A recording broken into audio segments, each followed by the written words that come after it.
आज मेरो काम बिदा। सो 6:30 बजे उठेँ अनि म मसला पानी खाएँ। टक्क कस्तो फ्रेस, कस्तो आनन्द आउँछ मसला पानी खाँदा। सो त्यसपछि म 6:30 बजे उठेपछि फ्रेस भएर चुइकम चबाउँदै म वक गर्न हिँडेँ। सो अनि म सूर्य नमस्कार गरेँ केटाकेटी जस्तो, हेर्नु न फेरि। अनि म केटाकेटी जस्तो कुदेँ, के गर्नु बच्चै छु अझै म।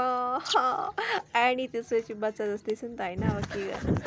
त्यसपछि बच्चा जस्तै कुदेँ, मान्छेले हेरिरहेको थियो होइन। नो प्रब्लम होइन। हेर्नु म बस्ने ठाउँतिर चाहिँ कस्तो आनन्द छ क्या। गाउँ होइन, गाउँ भनेको गाउँ भने त रमाइलो हुन्छ नि त होइन।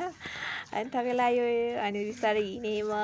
अनि आज मस्त धुलो खेलाएँ होइन। अनि बच्चाको यो टाइममा बच्चापनको याद आयो क्या। यही धुलो खेलाएर म घर जान्छु होइन।